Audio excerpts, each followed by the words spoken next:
Hello, everybody. Welcome back to Fans React.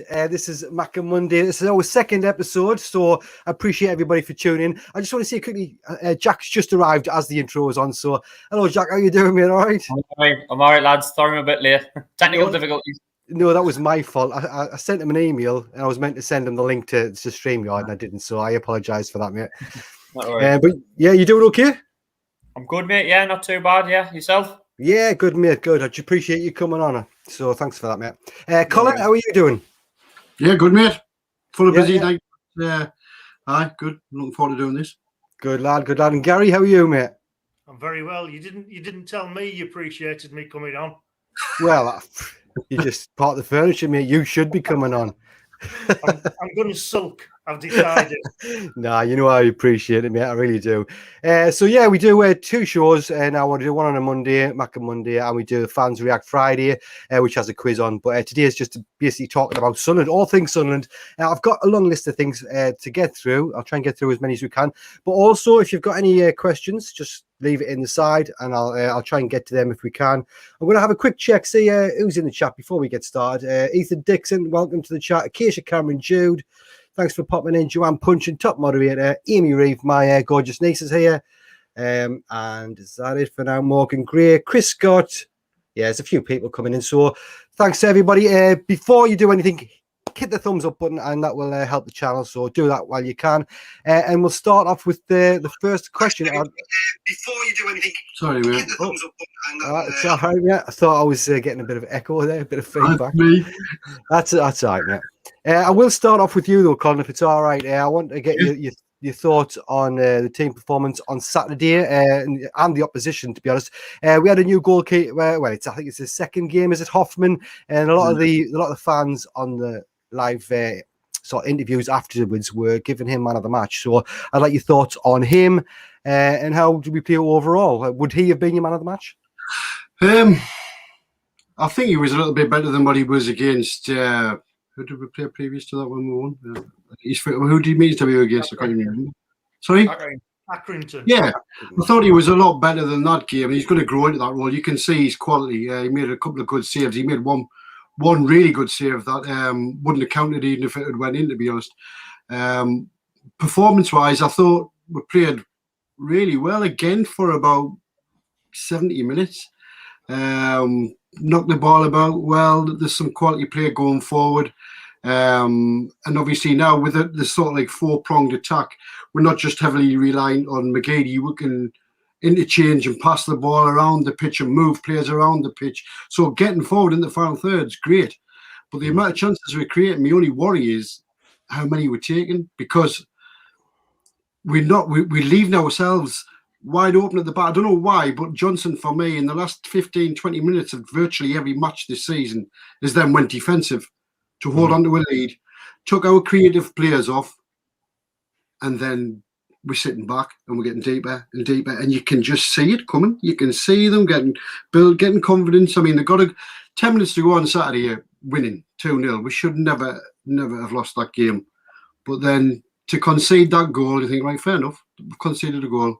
But then they just sat back. You could see it coming. And I know it was a dubious penalty, but it's not the point. We should have been out of sight. And in a lot of games this season, we should have been out of sight and put them to bed. And we're not doing it. We're just being defensive in the last 10 minutes. So as much as I love the way we're playing this new Sunderland, it's this attacking style football, the high press. Let's not just do it for 70, 80 minutes. Let's do it for 90 minutes. We've got the players to do it. If they need to rotate some, like Pritchard coming on, we've got that other young lad who's coming from Bayern Munich or the other club that he was at. So there is players that can take over, but keep that momentum in that high pressing game rather than just getting deeper and deeper. So yeah, obviously it felt like a defeat, didn't it? Yeah. And to be honest with you, was it a penalty? These are all things that I want to delve into a little bit, to be honest with you. Who was your man of the match then? If it wasn't the keeper, would you say had the best? I think McGeady had a good game. It was probably his best game this season so far, I think.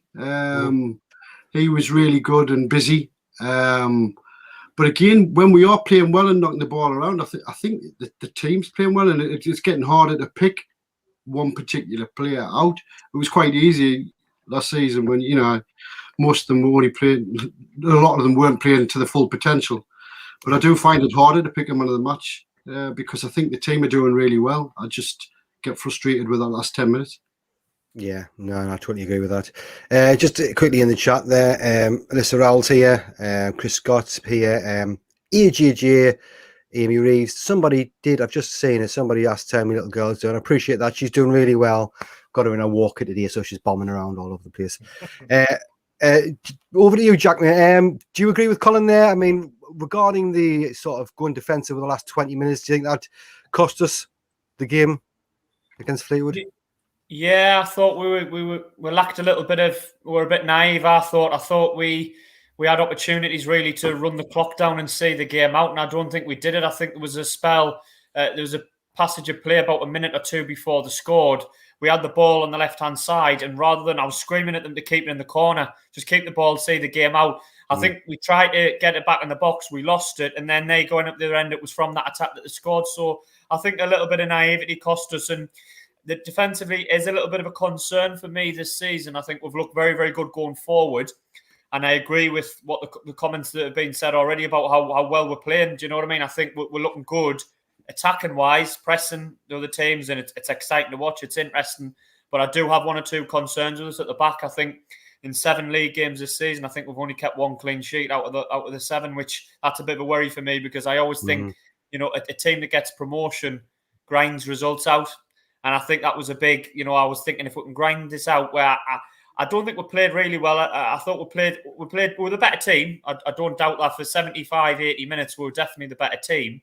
I think we've definitely got other gears to find.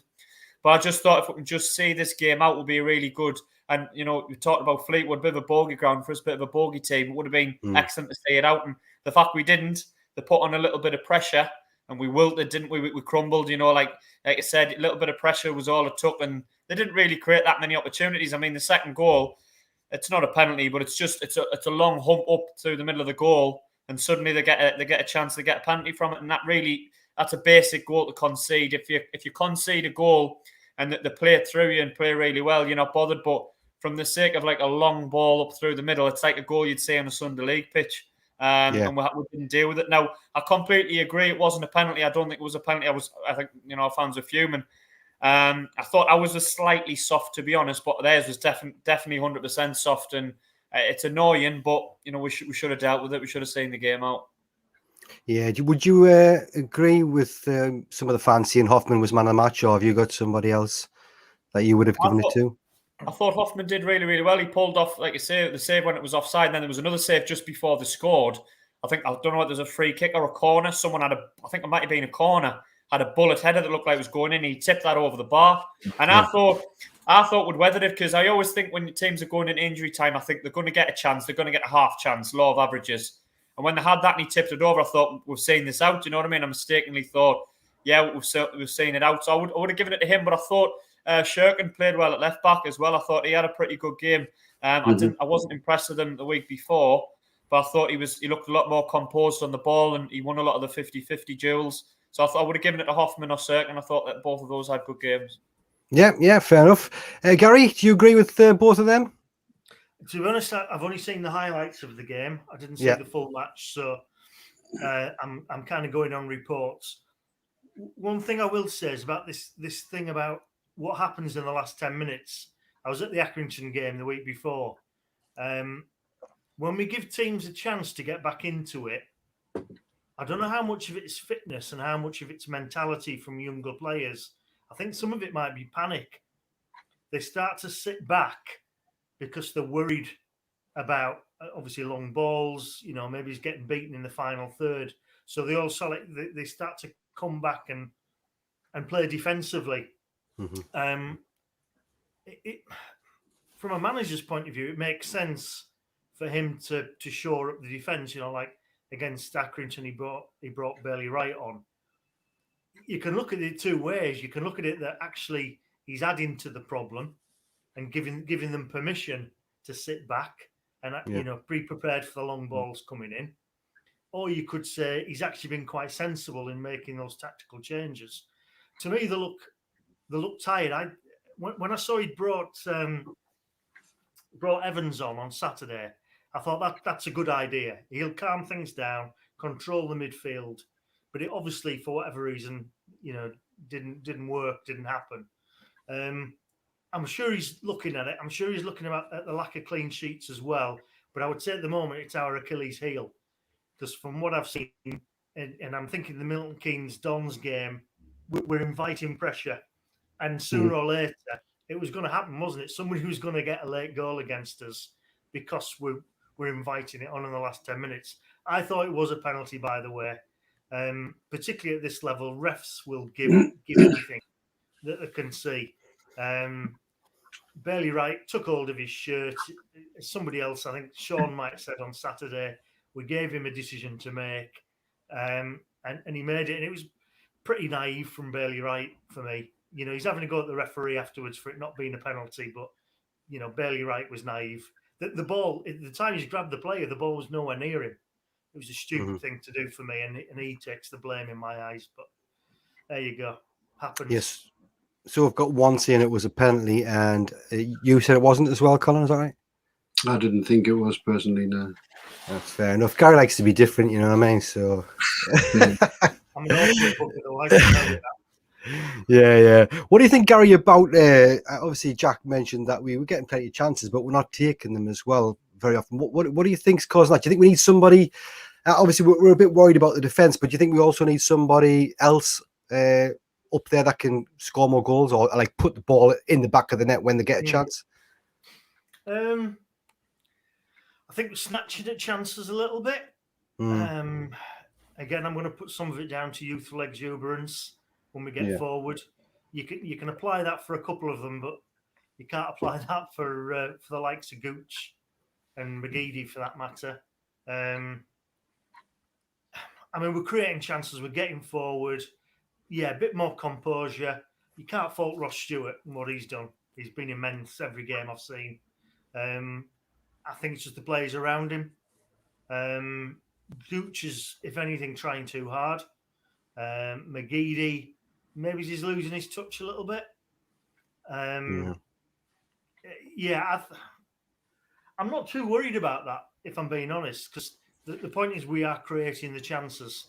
We're having a right go at teams, and it's infinitely preferable to what we saw Parkinson, or what was the way we were playing under Parkinson. So I think we'll outscore teams, but there's obviously some work to do. On the other hand, he's really only had this squad for about 4 weeks.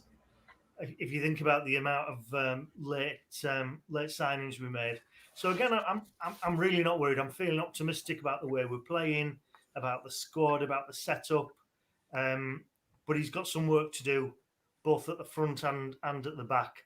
I'm quite pleased to see scoring from set pieces, to be honest, because it looked to me with that first goal on Saturday that was quite deliberate. I don't know who it was, but somebody made a move at the back, dragged a defender back, and that's why Stewart was on side. Stewart seems to be timing his runs well. Fantastic ball in from Embleton. So there's far more positives than negatives. So I'm not worried. I think he'll fix it. He knows what he needs to do, and I think he'll fix it. Really do. Good. Jack, I don't like to talk too much about referees. Obviously, I think somebody in the chat mentioned that, you can't blame the referees. If the referee says it's a penalty, end of the story and things like that. But do you think, I'm assuming that you believe the standard of refereeing is poor, like most of us, but do you think there's anything added to it when it comes to Sunderland? Do you think we're treated differently to most clubs, or are we just sort of biased because it is Sunderland? Do you think they're like that with every team? I think the standard of refereeing is, but the standard of everything at this level goes down, doesn't it? Let's be honest. The grounds go down, the football goes down, the referees not as good. I think it's not just referees. I mean, to be honest, like I said, I didn't think theirs was a penalty, but I thought ours was a bit soft. I know one or two people said, look, the defender had his arms all around Luke O'Nien, but that type of thing. I just wonder whether he just evened it up. Do you know what I mean? It's a strange way to look at it, but referees sometimes will think, well, if I give him one soft one and I give another one, then they sort of cancel each other out. I know it seems strange that a referee would have that in his head, but I didn't think it was. But I think I was more concerned at the fact that with 2-0, I wouldn't say we were coasting them, but we were comfortable. You know, we're 2-0 up with 10 minutes to go, and for us not to see that out, that's a bit of a worry for me. And I don't think Fleetwood are going to be one of them teams that are going to be up there at the end of the season. So we were playing basically maybe a mid-table, bottom half team, and we couldn't see it out to put a little bit of pressure on. And it looked like we cracked, you know what I mean? You know, 5 or 10 minutes of pressure and they score twice and we throw 2 points away. That would be more of a concern. I think I wasn't too happy with Lee Johnson bringing Bailey Wright on, because I think when it looked like to me, like the goal basically came from Bailey Wright, you know, not being fresh on the pitch and not really knowing who was picking up, a bit of confusion, suddenly a bit of panic. Do you know what I mean? And like, sometimes bringing a player on like that, it can be detrimental to your own cause. I get what he was doing, bringing a centre half on, steady things up, see the game out, ironically. But the way that it works, it looks like there was a bit of miscommunication, maybe a bit of not organisation, knowing where Bailey Wright was meant to be in relation to the defenders. And suddenly he panics and pulls the defender down. So I just think, really, I think it showed that we're a bit naive, bit of lack of leadership on the pitch. Someone to say, no, let's keep our, because we did drop very, very deep. I said it before the goal went in, we're dropping deeper and deeper and deeper here, and it maybe needed somebody to say, no, let's keep our line, let's have a bit of bottle, let's not drop deep, and let's meet Fleetwood at the ball as we had been doing. So frustrating from that point of view as well. Yeah, definitely. I'd like to ask you the same question, Colin, about referees. I mean, I sometimes I don't watch that many games, especially other teams play, but it does feel to me sometimes like, you know, it's a big club and they want to have a bit of a power trip or whatever it is. How do you feel the referees are with us? I totally agree with what he's just said there. Sorry, man, I've got into Jack. Jack. Yeah, sorry. I totally agree with what Jack just said there. Everything gets worse the lower down you go, including the refereeing. Sometimes it feels that way, especially at home. Some of these referees must come to the stadium right and think, 30,000 a year. You can see sometimes they want to be on as much part of it as the players. Yeah. But again, you know, is it special? Is it special just because it's Sunderland? No, genuinely, I don't think it is. I just think it's poor refereeing, poor standard, and a lot more mistakes made at that level. Like I say, we hate VAR, but I'd have been interested to see what VAR would have made of both penalty decisions on Saturday. Because, I mean, to be honest with you, even when ours was given, I didn't think it was a penalty at first. I thought, just give us a penalty, why? And, you know what I mean? I didn't think, penalty before it was given. And just all of a sudden we were being given a penalty, and I thought, what have I missed? Because I didn't see it. And it wasn't until I watched the replay back, then I thought, but again, even that, like you say, was soft. So, no, other referees, no, I don't think they give us special treatment. I just think it's poor standard, basically. Yeah. Gary, what do you think? I mean, is it what's causing the poor quality from referees in the first place? Is it lack of training? I mean, you see referees in Sunday League games that, you know, perform a lot better. What do you think it's down to? Why we've got such poor quality referees in this league? When we talk about, I agree with what the lads are saying about the quality as you go down through the divisions, and I think it probably shocked Sunderland fans when we first went down there just to see how bad it's been, because this has been a regular complaint, hasn't it, going back 3-4 seasons. But having said that, as we saw during the European Championships, the standard of refereeing in this country generally, when you compare to other countries and the standard at internationals, because I think there was only Anthony Taylor from England in the Euros, if I remember rightly. It's poor. We've got a problem with refereeing in this country generally, I think. Yeah. And some of that must go down to the inconsistencies in terms of the messages they're getting from above. But I think some of it's down to media pressure. I think some of them bottle it. I do think some of them have got massive egos, and it is their chance to, shall we say, show off or assert their authority.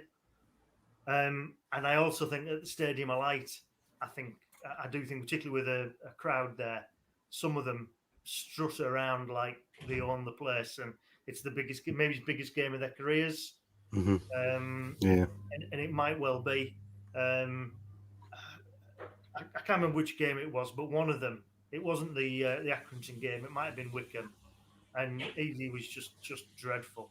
I mean, even the Accrington game, the amount of yellow cards given out for what was not a dirty game was just absolutely ridiculous. And then you get down to this thing about, well, it's inconsistency, because it's not just inconsistent from referee to referee. It's inconsistent. The referees are inconsistent with themselves in the same game, and I do believe that second penalty, if it was soft, then in the back of his mind, if he's been getting aggro all the way through the second half about giving us a penalty, then yeah, it might have just been the clincher. When you've got to make a split-second decision, and in the last minute, and he's feeling the pressure, it might have just been enough to tip him over. Yeah. That's what we're dealing with. It's poor quality. I watch a lot of non-league football, and I would say the level at this division, at League One, is on a par with what I've seen in non-league. It's similar. They may be slightly fitter in League One. They get about the pitch a bit better, but some of the decisions just defy belief.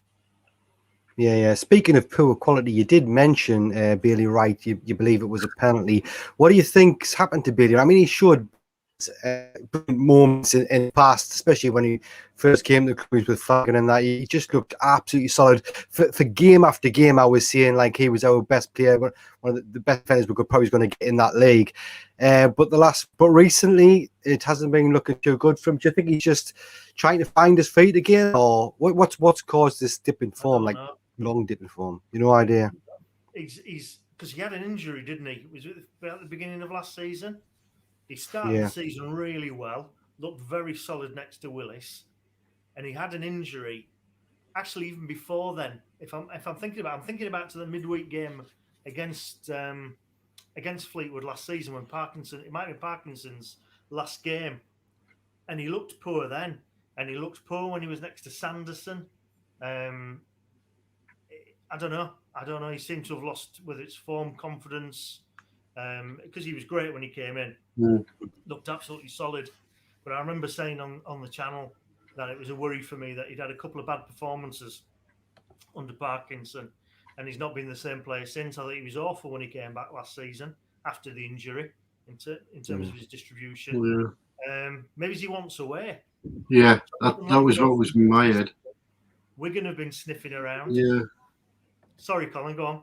No, I agree. That's what was in my head, actually, because if you think he's played for Johnson before and he let him go, didn't he? So if a player has been let go before, then clearly, he doesn't rate you as highly as you think if he's prepared to let you go. And then he's obviously ended up with him again. And like you say, when he first came, he was playing brilliantly. Got an injury, quite a bad injury, and was out for a while. And he's came back and he's never looked the same player. This season, to him, to be fair, he keeps coming on. Apart from just the last game, he's just been coming on in the last 10, 15 minutes of games. So he's not getting a proper run of games in the side, which I think would probably contribute to it. But like you say, Wigan was sniffing around, and he's thinking, what does he not want to say either? You know what I mean? Which obviously, it's human nature. You're just going to drop your levels a bit, aren't you? Even without even realising, because you think this bloke doesn't really fancy us again. He wants to move us on. He's quite happy for us to move on. So then you just sort of subconsciously drop your standards. And like I say, it's game time. I think it's all contributing. We know we're paying big wages as well, don't we? And they've already got Power, Wyke, and Jones down there. Maybe it's the old boys club. They've been, for want of a better phrase, tapping him up, having a word. We've chosen not to let him go. Maybe we've held him back and he resents it. It's all possible. I'm speculating. I don't know that, but he's not the player he was, that's for sure. And it wouldn't surprise me if next time he needs to fill in, if we see Alves coming on instead. Yeah.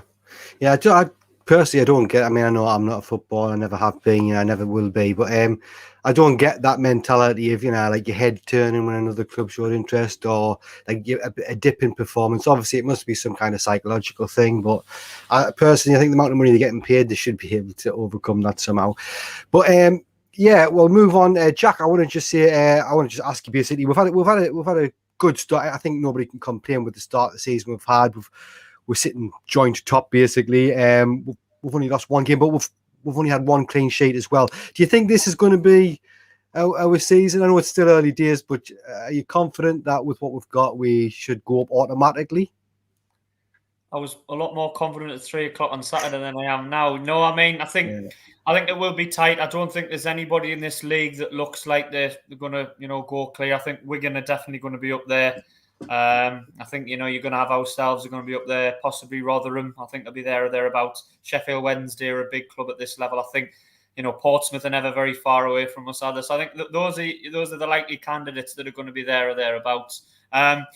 Do I think, if you asked us to say, I'd be positive and say, yeah, I think we've got a little bit more about the team this year than we have in recent years. I think we've got a bit of athleticism in the team now. We've got a bit of pace in the team. It's nice to watch a Sunderland team that are playing on the front foot a little bit more and look like we can, carve teams open a little bit and create lots of chances rather than in other years we haven't had that. Jack Ross just tried to play football and play boring.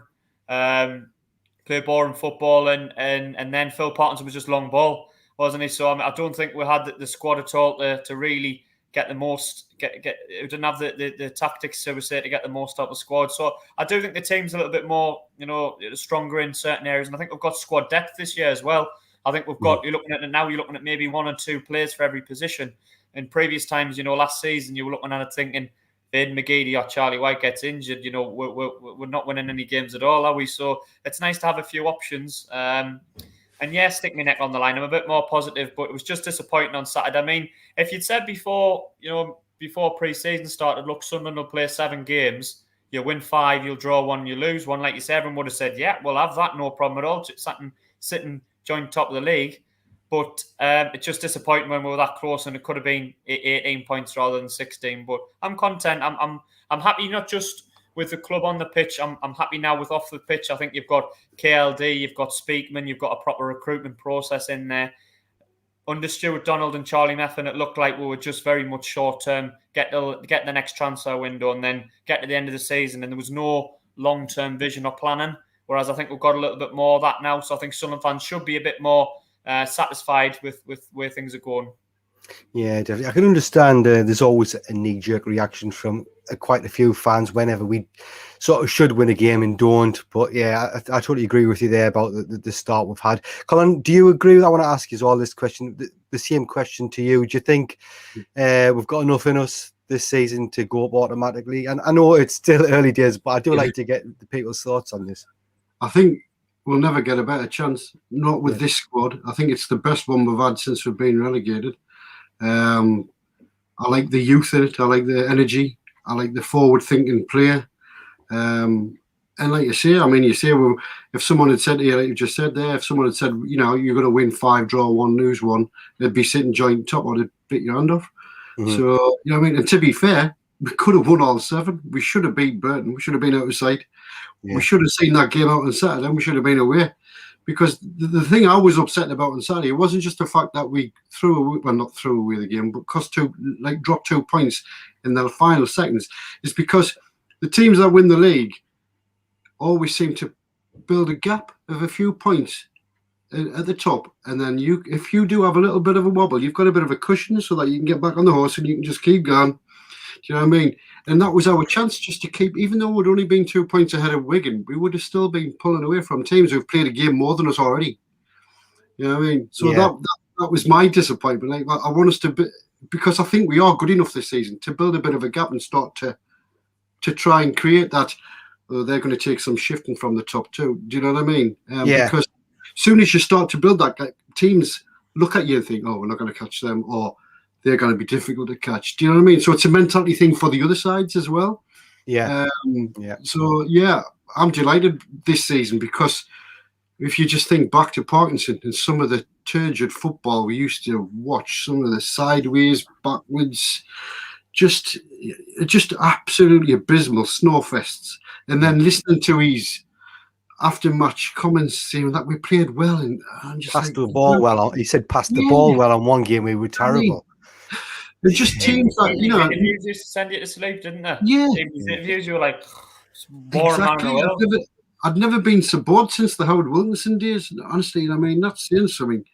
But so when you think back to that, and now, Yes, it's a massive improvement, and I think we've got a hell of a chance this season, especially with teams that you think are going to be up there are still actually struggling, and we're pulling away from the teams that the likes of Ipswich, Portsmouth are stuttering, Sheffield Wednesday are stuttering. You know what I mean? And we're already starting to build a gap of points on them. So if we can keep building on that, it's going to be difficult for them teams to catch us, even if they hit a vein of form.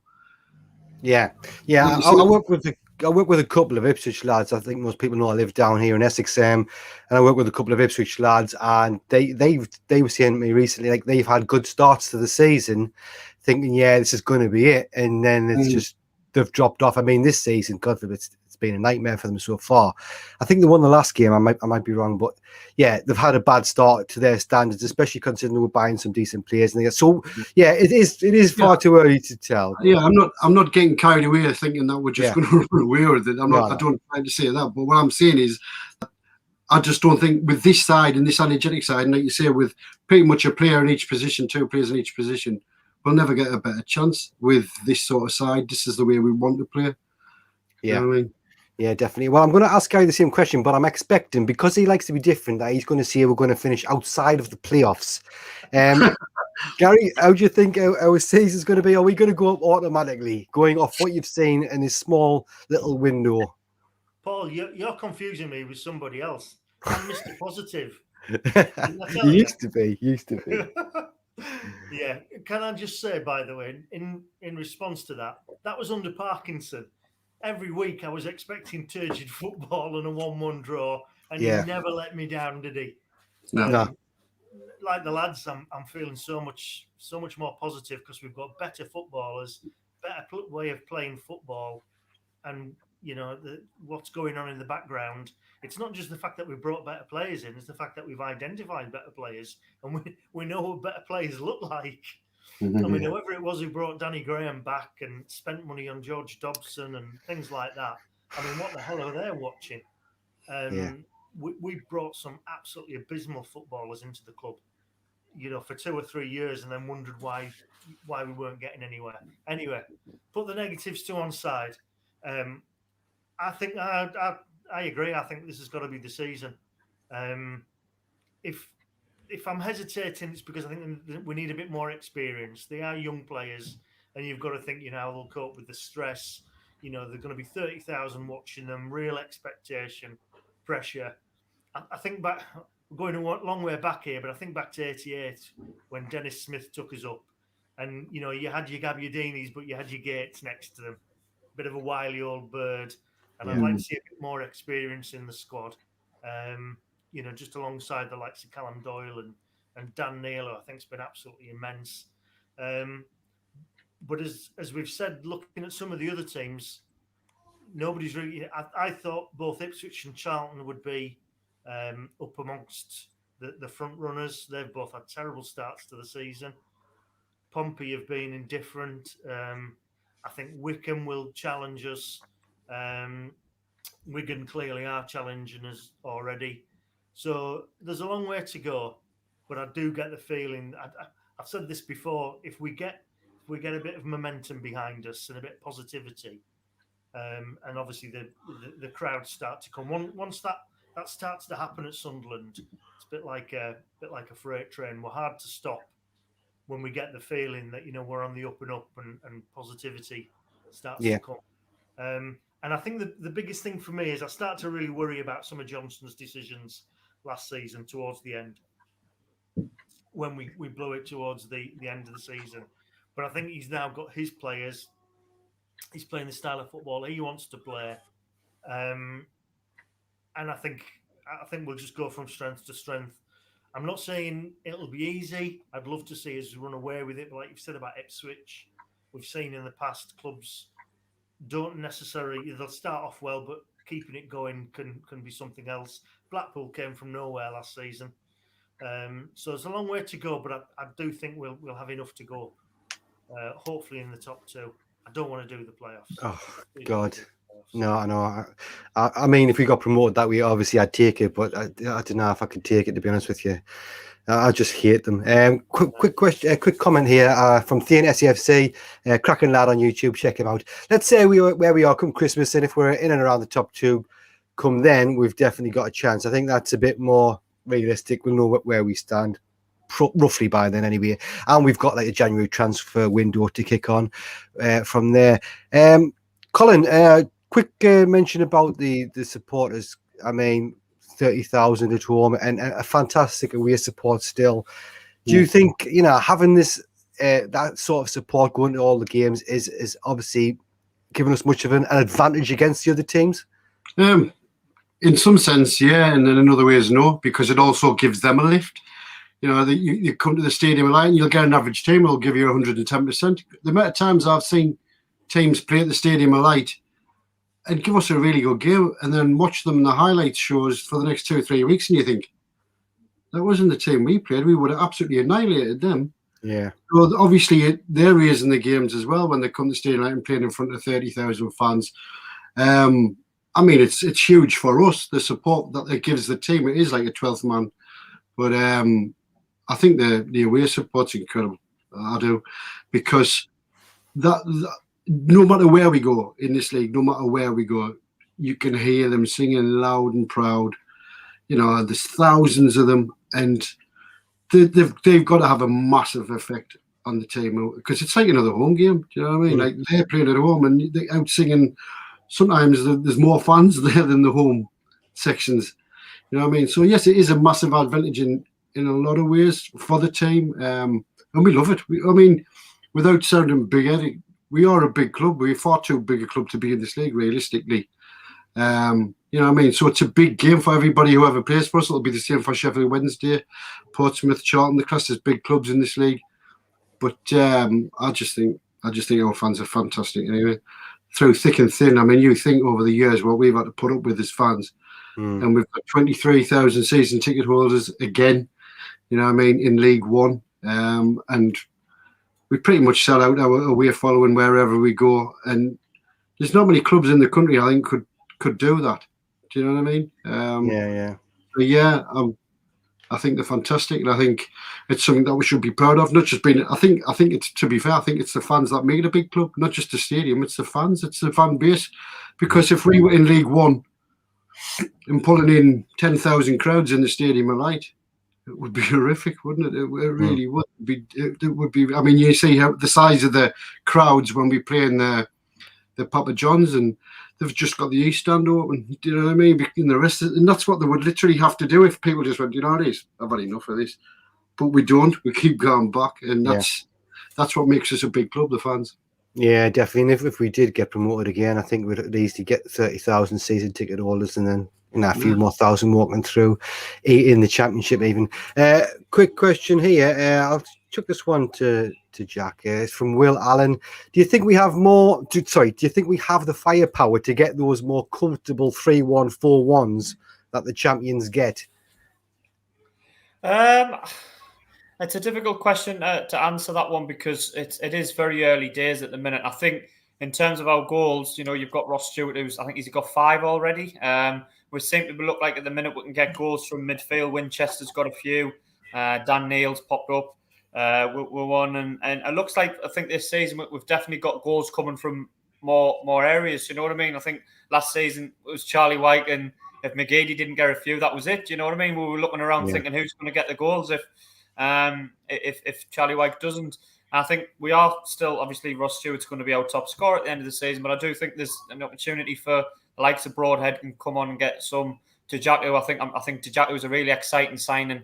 At this level. I expect him to be, getting assists and goals as he gets into it and his fitness gets to 100%. I think that's the only thing that will hold him back at the minute is his fitness. So I think we've definitely got goals coming from other areas, but I think my concern is, just to repeat myself from earlier, it's just the defence at the minute. I think, I don't think I've got a problem with Sunderland going forward. I think attacking wise, we're creating chances, got, goals coming from different areas, and it's visually a lot better to look at. And I think it's better for this league, the way they're playing now. My concerns at the back, you know what I mean? I think we one clean sheet at the minute. We seem to be, not enough physicality sometimes at the back, maybe not enough leaders at the back to deal with things. So that would be my concern, really, not so much going forward. It's more so at the back we'll look a bit sloppy, and maybe we need to tighten up there. Yeah, totally agree. Gary, would you agree with all of that, or anything you'd like to add? Yeah, I do pretty much agree. Again, I wonder how much of it's to do with where we are in terms of putting a team together and having a lot of youngsters on the pitch and a bit of naivety, as somebody said earlier. I mean, we are starting games really well. The general rule, our stride, we're looking good to the point at which we expect to be. You think we could be 3-4-0 up by half time. Some of the games we've played, so we need to convert those chances. We need to, keep that possession for longer periods, not let teams back into it. I just think some of this stuff Johnson will be working on, and it'll click. And actually, putting teams to bed a bit earlier, I think will happen. Somebody's just made a comment about O'Brien. Mm-hmm. That was Thean. But maybe if he's on the end of some quality balls like he was at Blackpool in the League Cup, he can show his worth a bit more. And I don't really know what to expect from Broadhead at the moment. Maybe he's come good. So it's a little bit of an unknown, but we're still only 7 games into a season with almost a new team. So at the moment, I am write this date in your diary, Paul, but I am optimistic.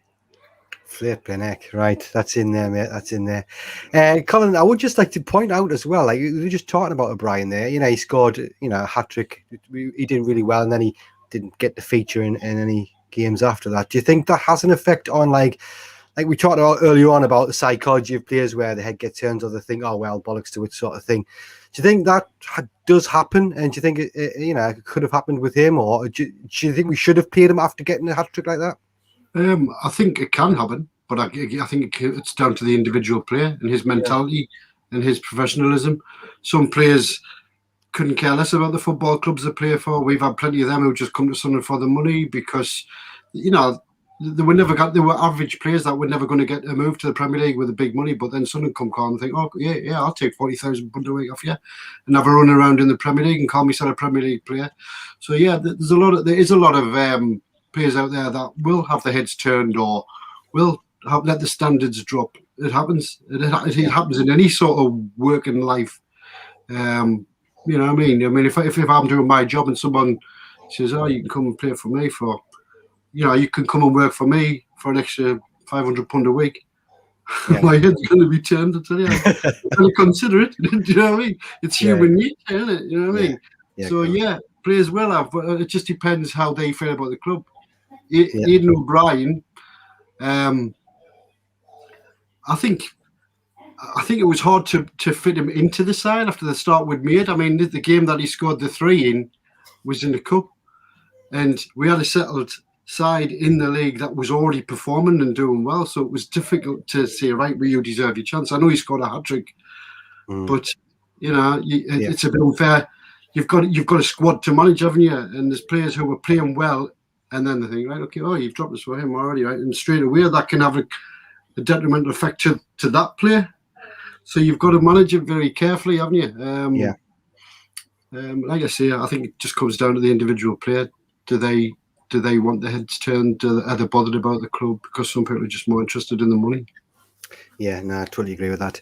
I want to apologise. I don't know if you can hear a baby in the background. She's having a bath at the minute, 6-month-old. She's making lots of screaming noises. So if you can hear that, I do apologise. But she's here, so I can't kick her out yet. She's still too young. She's only 6 months old.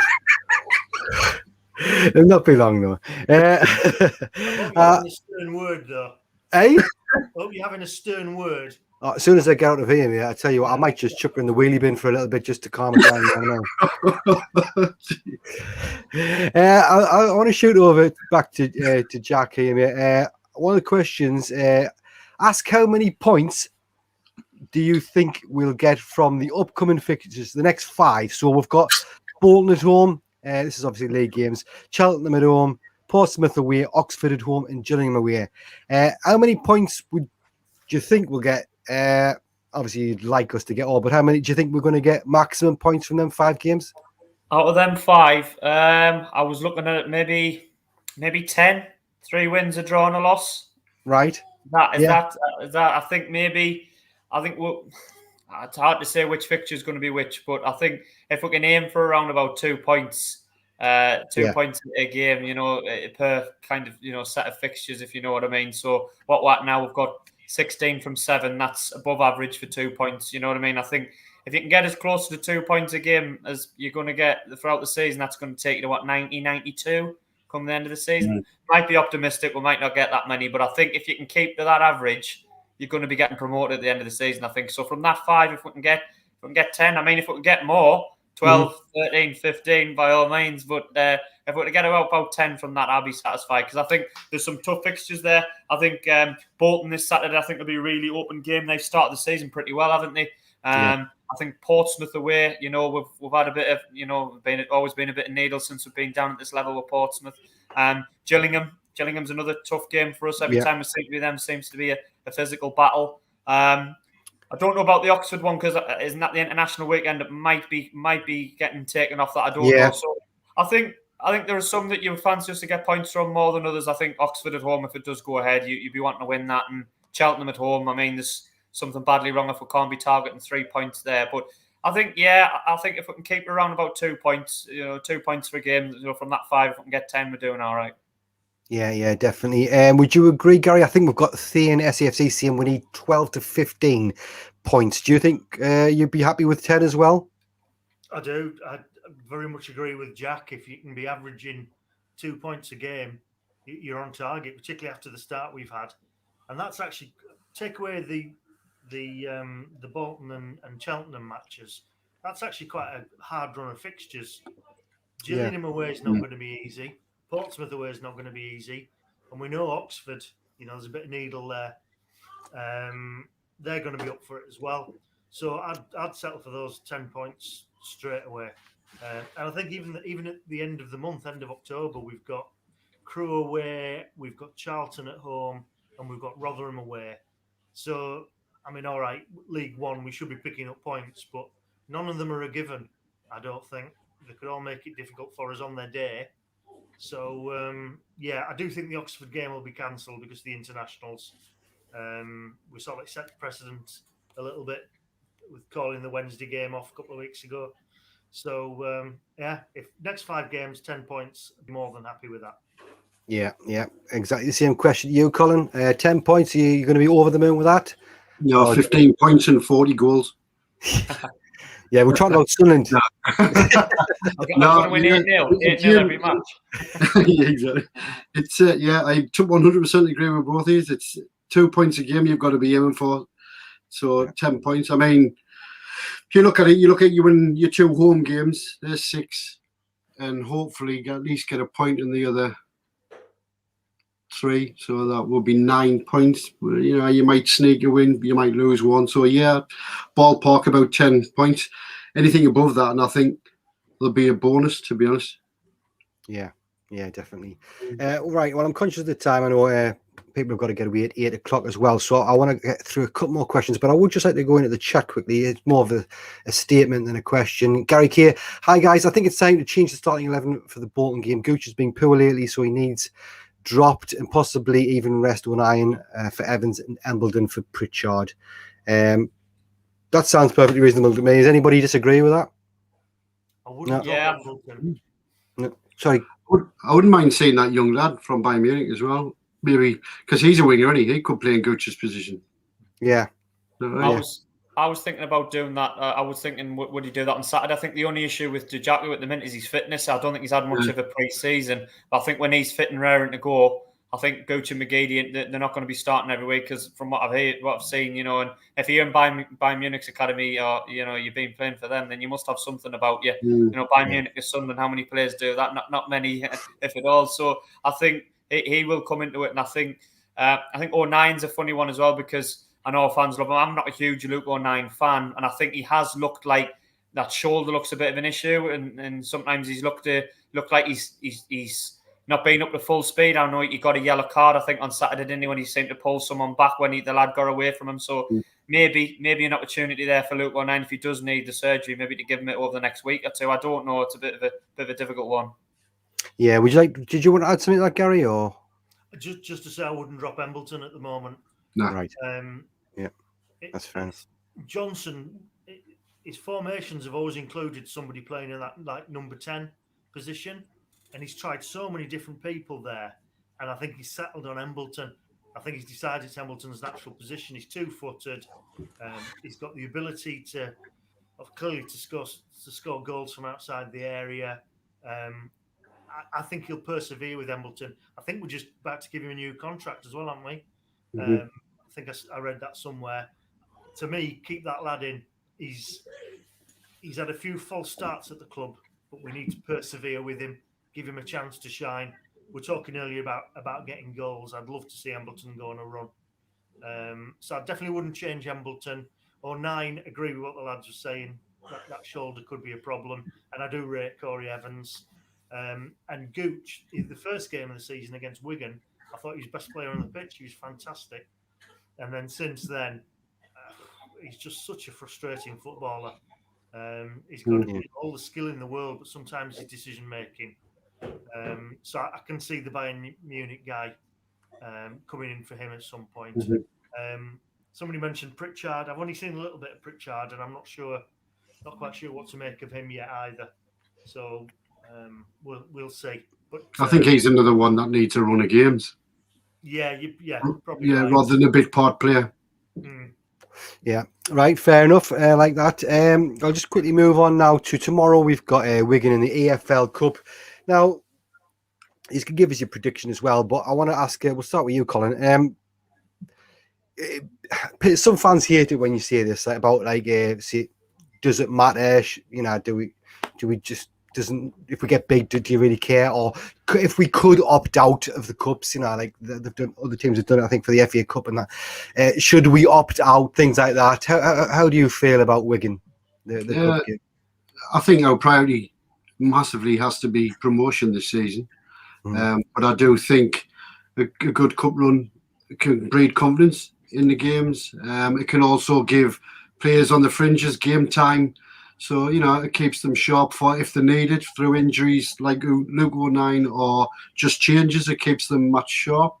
So I think they're vitally important, to be honest with you. I wouldn't opt out of it because obviously the further you get anywhere, it gets more exciting. There's Premier League clubs in it now. We could draw a Premier League club at home, which would be just a great fixture anyway. Regardless of who it was. It's more about getting to the squad players' games. I think resting key players for the weekend's game against Bolton, but giving the players a chance because while the team's playing so well, this is literally their only chance to shine, to show the manager, look, I'm here. I can do this. A bit like O'Brien did against Blackpool. Look, I scored a hat-trick. Keeps them in the back of the manager's mind. I think they are important games. A lot of people just think, I'm not bothered about the cup. But personally, I do think they're important for the squad. Yeah. Jack, I know you've already spoke about this on another channel, but I'd like to give you your thoughts on that. Are they just a distraction? Should we be able to opt out of them, or are you like Colin? Do you think it's a good way to get the fringe players in and get some confidence and give the manager some sort of dilemmas? I think it is. I agree. I do think it gives a great opportunity to the fringe players to give them, because the beauty this season is we do seem to have a few more options than we've had in recent times, and I do think one or two on Saturday did look a little bit tired. I don't know what the other lads thought, but I thought one or two of the players did start and look like the games are starting to catch up with them slightly. You know what I mean? And I think it is a great opportunity to see the likes of your Broadhead up front, your Aidan O'Brien, your Alves at centre half. Pritchard, who's obviously a first teamer but not played a lot. Maybe one of the goalkeepers, maybe even a Lee Burge, maybe save Hoffman for the league. So I think it does, give a great opportunity to those players. And I'm certainly not an advocate of going into lose games, because I do feel that when you're winning, it does breed momentum. Sometimes I know we didn't win on Saturday, but if we can get back to winning ways and get back, back the confidence up and the momentum going again, I'm all for it. However, I do really think that, at risk of sounding boring, ultimately League One is our bread and butter, and it's where our future's going to be. Nice to have a cup run. We had the cup run in 2014 and it was great. And we've been to Wembley, with the checker trade and things. But I think long term, towards the end of the season, a long cup run, regardless of which cup it's in, might start and tire the legs a little bit. I know might be contradictory because we have got the squad to utilise at the minute. But I think, try and win the game by all means. But the league is very much our main concern this season. Yeah, and give us I don't think Colin did it either, but give us a quick guess, a prediction of what you think it's going to be tomorrow. Score. I'm going to go 2-1 Sunderland. I'm going to be positive and say we'll nick a 2-1. Excellent, and that would be a good result against obviously Wigan, big club. So, Colin, what was your score prediction? I didn't see one. I'll go for 2-1 as well because I think they'll make changes as well. Right. Okay. Excellent. Gary, did you disagree with anything they said regarding, would you just opt out the cup, or should we look forward to getting stuck in? And give us your prediction as well. Again, I think Johnson will see it as an opportunity to try and see what he's got in the squad, given how many changes we've made. Mm-hmm. It wouldn't surprise me to see the Bayern Munich lad get a run out tomorrow. We've not seen Huggins yet, have we? On the pitch that I'm aware. So Huggins is a shoe-in for me. I think he'll make loads of changes, and I expect us to lose if I'm being honest. Sorry, I'm back to form on that one. Oh God. 3-1 maybe to Wigan. Don't forget, for them it'll be a big game for them. They'll be out to turn us over, and I think for us it's more about giving some match practice to one or two players. I couldn't give a monkeys about the League Cup. I really couldn't. Yeah. Celebrate if we win, but if we lose, I don't care. Simple as. Yeah. So that momentum, how that was very important that Jack just mentioned, it's going to go out the window tomorrow. But it's about the league, isn't it? It's what we do in the league. Yeah. He's got to get the fringe players playing. He's got to see what they can do. It's just a great. This and the checker trade or whatever it's called. This is his chance to do it. Yeah. Yeah, no, fair enough. I truly appreciate it. Right, it is nearly 8 o'clock. I've got one more question. It's similar to the last one, but obviously we're playing Bolton at home on Saturday. We'll start with you again, Jack. Your thoughts on how you see that one going, and if you give us a prediction on that one as well, please. I think there'll be a tight affair. To be honest, I think they might surprise one or two this season, Bolton. And I'm going to be confident and say 2-0 Sunderland winning a welcome clean sheet as well. Excellent. That's what I like to see. See, Gary. Right, Colin, give us your how you see that one going briefly as well, and your score prediction. I think it'll be a tough game as well. I've watched Bolton a couple of times this season, once in particular against Burton, and they played Burton off the park on Sky. So it will be a tough game, and it'll be a big game for them as well. And I think for the first time this season, you'll probably see a decent away following as well. I think they'll bring a few up instead of just a couple of hundred that we've seen all season so far. So it should create a bit of a better atmosphere as well. We got with the away fans. Prediction. I don't know. It's me hard saying a good 3-0, but I think it'll be a lot closer than that. I think it could even be something like a 3-2.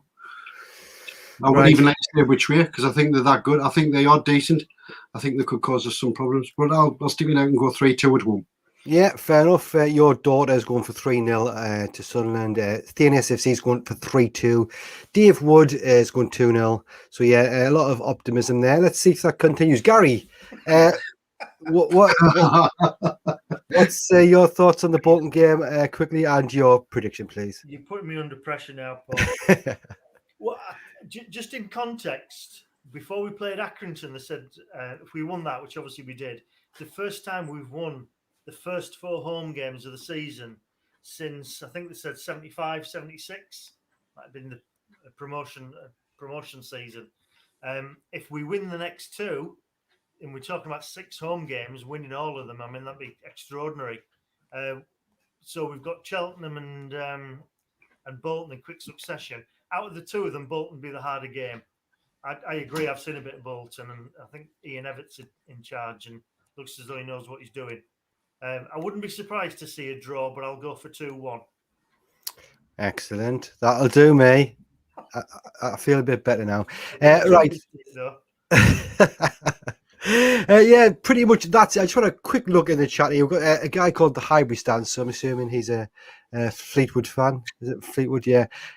So yeah, thank you for coming in. Thanks for your comments. I know I've missed loads of people, I missed loads of comments. I always do. We had a lot to get through today, with obviously 4 guests as well, with very knowledgeable guests, good answers. And I know there's loads of you in there that I've said loads of things. I have read a lot of them, but I haven't been able to get through them all. So I do apologise about that. Before you go, if you haven't already done so, give the video a thumbs up. Really appreciate it. Helps the channel.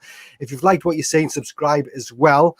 But yeah, that's going to be it for today. Colin, do you want to say goodbye? Goodbye. Take care, everybody. Jack, thank you again for coming on, mate. Do you want to say goodbye? See you later, lads and lasses. And the ever optimistic Gary, do you want to say goodbye, mate? Bye, everybody. Excellent. That's it. You guys take care, and for now, we'll see you later.